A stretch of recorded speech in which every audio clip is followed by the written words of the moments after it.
सुमन दीदी, हम तो बस तब से खड़े देख ही रहे हैं, लाइए ना हम बना देते हैं। अरे नहीं ब्रह्मरू भैया, आज मेरा मन है, और वैसे भी घर पे ये रेसिपी किसी को नहीं पता मेरे सिवा। नहीं, हमें सिखाया चाची जी ने। चाची की नहीं है, पापा की स्पेशल रेसिपी है। ये गाजर का हलवा पापा ने एक मिशन पे सीखा था, वो भी एक सिपाही से, जो घर आकर उन्होंने मुझे सिखाया। 1 मिनट।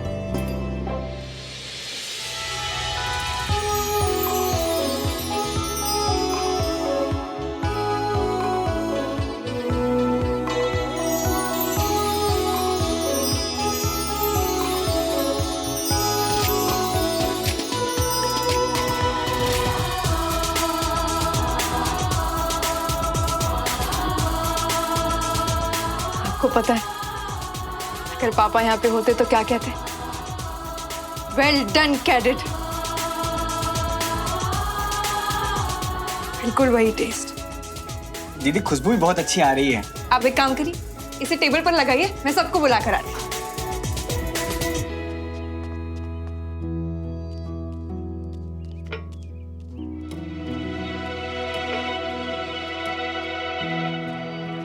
अरे वाह, खुशबू तो बहुत अच्छी है। मुझे लगता है आज कुछ स्पेशल इंतजाम है। आज सारा कमाल सुमन दीदी का है।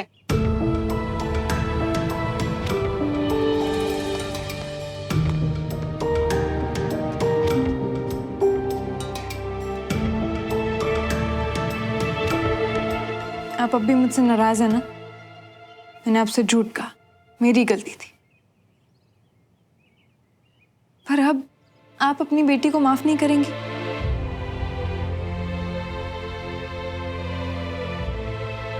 चाची,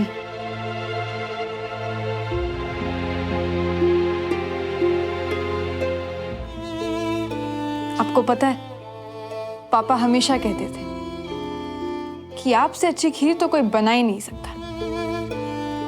इसलिए आज मैंने आपके लिए ये गाजर का हलवा बनाया, पापा से सीखा था। आप खाएंगी ना?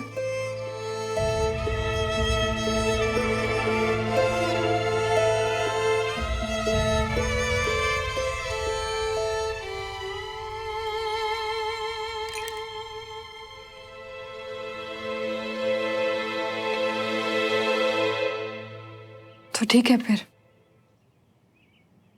वही बात करते जिससे आप सब नाराज हैं। चाचा चाची, मैं श्रवण से प्यार करती हूँ। मैंने उसे भुलाने की बहुत कोशिश की, पर चाची मैं उसके बिना नहीं जी सकती। क्या कहेंगी, क्या सोचेंगी, इसी डर से शायद मैंने आपसे झूठ बोला चाची।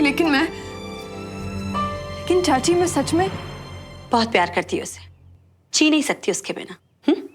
सुमन, तेरी ये सारी बातें मैं समझ गई, लेकिन सुमन तुझे जरा सी भी अक्ल है कि तेरे इस रिश्ते का भविष्य क्या होगा? क्या श्रवण तुझे दुल्हन बना के ले जा सकेगा? और मान लो अगर वो ले भी गया तो क्या देवराज मल्होत्रा तेरे इस रिश्ते के बारे में क्या कहेंगे? वो सोचा तूने? कुछ सोचा अपने आगे के बारे में? चाची सच कहो तो हमने सब कुछ तकदीर पर छोड़ दिया। सुमन, तकदीर भी तुझे वही सब कुछ दिखाएगी जो मैं तुझे बताने वाली। तेरे इस रिश्ते का भविष्य नहीं है। इनाम खुल गया? क्या कुछ नहीं किया उस परिवार ने हमारे साथ? पहले बाबूजी के साथ लड़ाई और विजय भाई सबको तो, अरे इस परिवार ने हमें तकलीफ देने का, हमें नीचा दिखाने का एक भी मौका नहीं छोड़ा। और अब तू? चाची देख सुमन, तुझे साफ साफ कह देती हूँ, अगर तूने श्रवण मल्होत्रा के साथ रिश्ता जोड़ा तो एक बात याद रखना,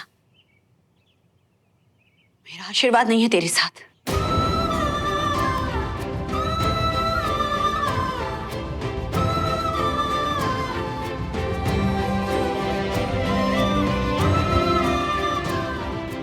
आप आ रहे हैं कि नहीं, या आपको भी इसकी बेवकूफी में शामिल होना?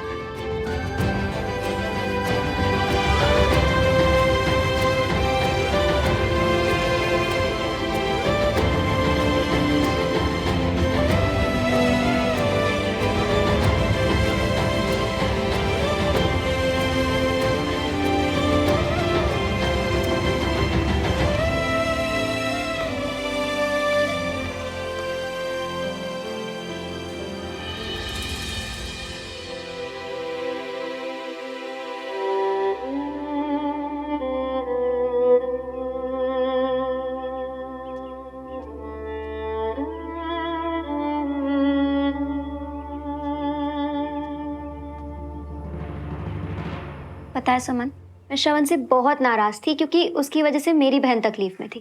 पर जब श्रवण की वजह से तेरी ये स्माइल लौटी ना, तो मैंने उसे एक्सेप्ट कर लिया था।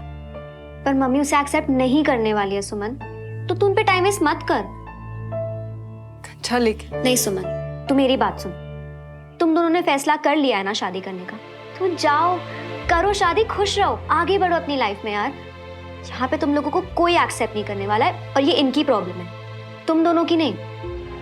तू जा। नहीं कंचन, तुझे पता है जब मम्मा चली गई थी ना तो चाची आई थी मेरे पास। पता है चाची ने मुझसे क्या कहा?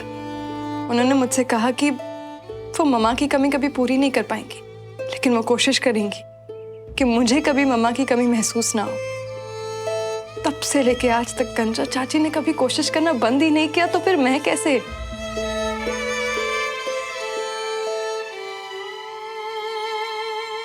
श्रवण और मैं अब अलग नहीं होंगे, हम करेंगे शादी, लेकिन जब तक सब मान नहीं जाते ये बात हम किसी को नहीं बताएंगे। कंचा चाची मेरी माँ जैसी है, श्रवण और मैं, हम दोनों ने मिलकर मनाएंगे।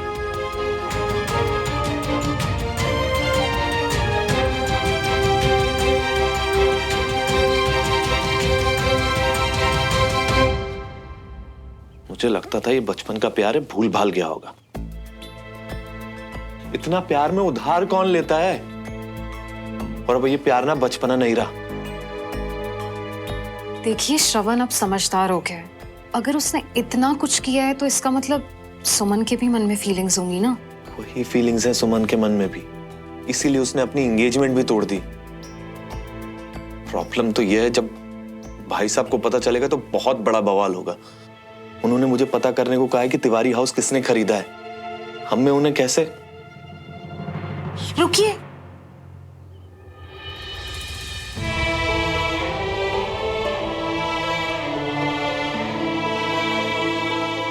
हाँ मतलब नहीं, मतलब भाई साहब को अभी ये बताने की जरूरत नहीं है। रागनी, मैं उनसे कैसे छुपा? नहीं, मैं ऐसा नहीं कह रही हूँ कि आप भाई साहब से कुछ भी छुपाएं। मैं तो बस इतना कह रही हूँ कि घर में जैसा माहौल है और भाई साहब की खुद की भी तबीयत ठीक नहीं है, और फिर हम दोनों के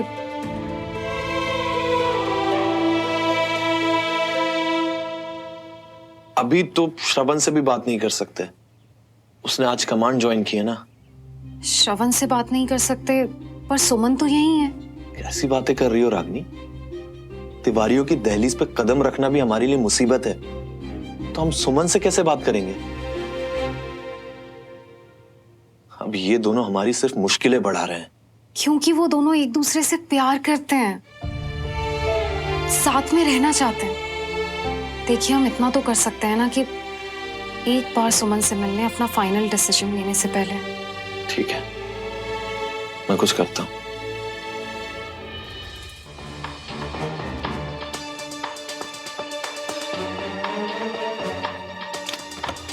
थैंक यू डमरू, हम लोग की मदद।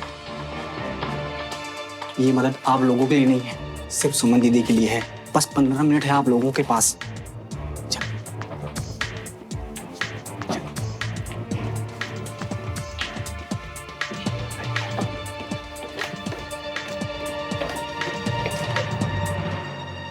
पता है सुमन, आज हमें कई झटके एक साथ लगे। जब पता चला ये तिवारी हाउस श्रवण ने तुम्हारे लिए खरीदा, और शायद इसीलिए तुमने एंगेजमेंट भी तोड़ दी। देखो, आज तक तुम दोनों के मामले में हमने कुछ नहीं बोला, मगर मजबूरन आज हमें ये पूछना पड़ रहा है, तुम दोनों ये परिवार के बीच की दूरियां और क्यों बढ़ा रहे हो? देखो,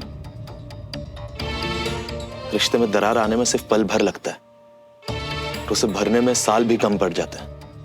और ऐसा नहीं है कि दोनों परिवारों के बीच की दूरियां कम करने की कोशिश हमने नहीं की, मगर बाद में मैंने यही सीखा कि रिश्ते में एक बार दरार आ जाए तो वो दरार हमेशा रहती है। आप सही कह रहे हैं अंकल। श्रवण और मेरे रिश्ते में भी गलत फहमियों ने दरार डाली थी, लेकिन एंड में प्यार जीता, क्योंकि दरार को सिर्फ प्यार ही भर सकता है। और ये बात शायद आप दोनों अच्छे से समझेंगे। सुमन, तुम्हें सच में लगता है कि ये दो लड़ते हुए परिवार एक हो सकते हैं। मेरी बात मानो सुमन, ऐसा नहीं हो सकता। मुझे श्रवण पर और खुद पर भरोसा है कि हम दोनों मिलकर पूरे परिवार को मना लेंगे। ठीक है, चलो मान लिया तुमने पूरी कोशिश की परिवार को मनाने की, और ये परिवार तब भी नहीं माना, फिर क्या करोगे? फिर से भागोगे, भागकर शादी करोगे, और तुम्हें क्या लगता है इससे सब कुछ ठीक हो जाएगा? श्रवण के अपने यूनिट से वापस लौटते ही हम दोनों शादी कर लेंगे।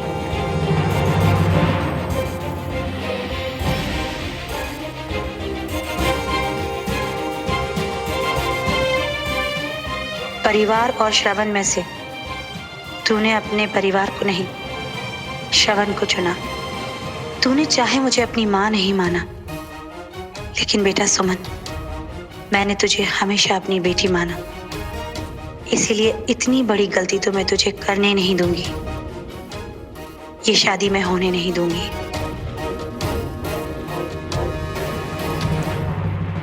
अरे आप घबराइए मत, हम शादी जरूर करेंगे, लेकिन भाग कर नहीं।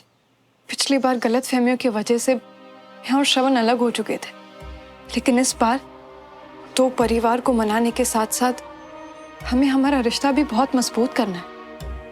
इसलिए ये शादी की बात हम तब तक किसी को नहीं बताना चाहते जब तक हम आप सबको मना नहीं लेते। सुमन, तुम्हें सच में ऐसा लगता है कि ये हो सकता है? बिल्कुल हो सकता है, क्योंकि इस बार मैं और श्रवण अलग अलग नहीं, हम दोनों एक साथ हैं। हमें एक दूसरे पे बहुत भरोसा है। बस आप लोगों से एक रिक्वेस्ट है कि ये बात प्लीज किसी को मत बताइएगा। मैं जानती हूँ कि आप दोनों का कैसा रिश्ता है श्रवण के साथ, इसलिए मैंने आप दोनों को हमारा ये सीक्रेट बताया।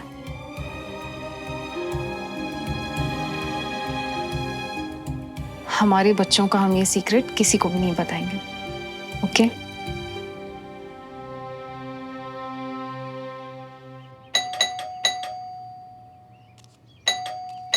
चुप यार।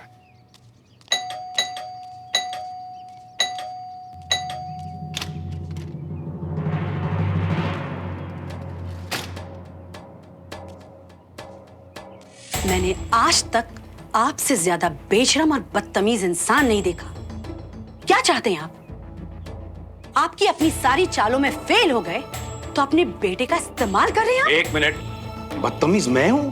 मैं अपने घर में शांति से बैठा हूं, आप मेरी दहलीज पर आकर घंटी दबाए जा रही हैं, दबाए जा रही हैं, दबाए जा रही हैं, और अब जाहिलों जैसी हरकतें कर रही हैं। और क्या चाल? ये चाल नहीं है तो और क्या है?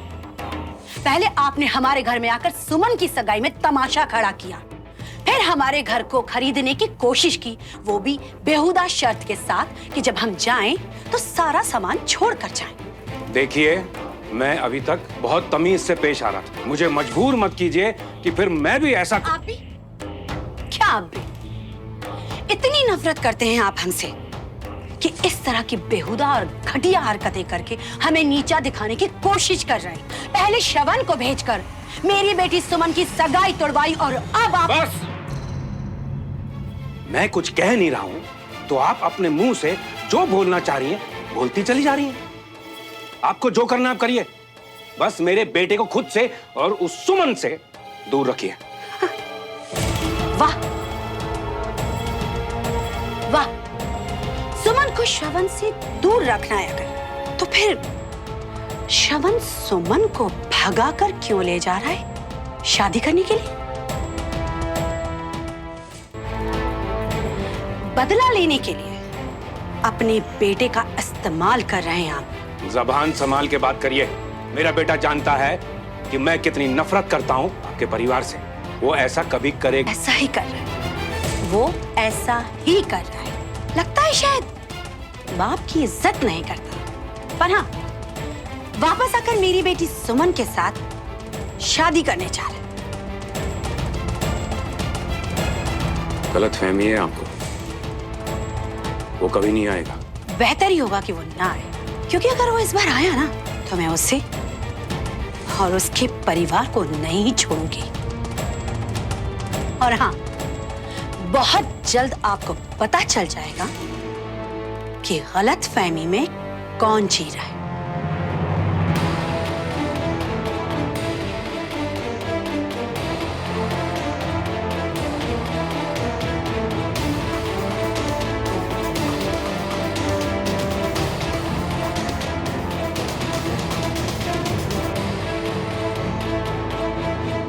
कविता, इन लोगों की किसी भी बात को सीरियसली लेने की जरूरत नहीं है। मेरा तो इन पर से भरोसा बहुत पहले ही उठ गया था। सुनिए जी, वो कुछ दिन पहले श्रवण ने भी मुझसे पूछा कि अगर वो और सुमन उस वक्त शादी कर लेते तो क्या होता। मामा, मैं ना हमेशा ये सोचता हूँ कि उस वक्त जब मैं और सुमन उस घर से नहीं, मेरा मतलब कि अगर उस वक्त हमारी शादी हो जाती तो क्या होता मामा? What? मैंने समझाया उसे कि ये पुरानी बातों को भूल जाए, लेकिन श्रवण ने मुझसे उस दिन पूछा और ये अब बीना जी ये सब कह रही हैं, कहीं ये गल सच हो गई था।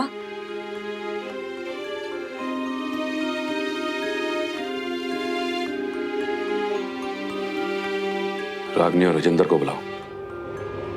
हाँ जी। आगे जी। जी रागनी, तुम्हें याद है कि एक बार तुमने अपनी मायके से एक रिश्ता भिजवाया था श्रवण के लिए? जी भाई साहब। फोन करो उनको।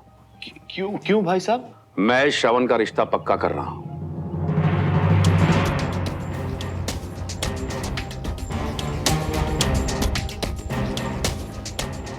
अभी श्रवण यहाँ पर है नहीं भाई साहब, एक बार वो आ जाए, मुझसे भी पूछ लेते हैं। रागनी, फोन करो। जी।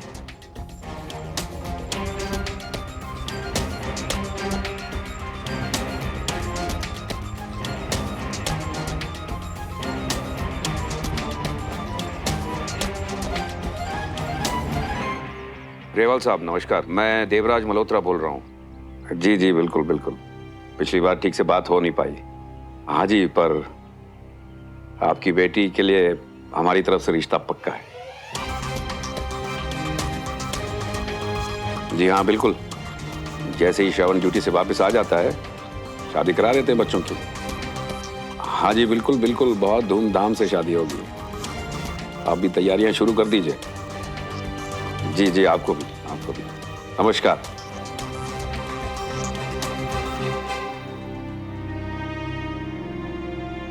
कविता सुनो। हाँ जी। पहले आपका और फिर मेरा, हम दोनों का सामान पैक करके रेडी रखो। अचानक ऐसा क्या हो गया भाभी? हाँ पता नहीं सच है कि झूठ राजेंद्र, मगर बीना जी आई थी और इनसे बोल के गई हैं कि श्रवण और सुमन शादी करने वाले हैं। ये बात बीना जी को कैसे पता चली? और उन्होंने सीधे यहाँ आके? नहीं, पहले यहाँ संभालना पड़ेगा। आप लोग भी किन की बातों में आ रहे हो भाई साहब? मैं तो उनको जरा सा रत्ती भर भी ध्यान नहीं देता। अब मगर आप लोग सामान पैक करके कहाँ जा रहे हो? मैं भी उनकी बातों पर भरोसा नहीं करता हूँ राजेंद्र। इतना सब कुछ होने के बाद मैं जानता हूँ कि श्रवण सुमन से शादी नहीं करेगा, मगर अगर 1% भी ये बात सच निकली तो कविता और मैं ये घर छोड़कर चले जाएंगे हमेशा के लिए।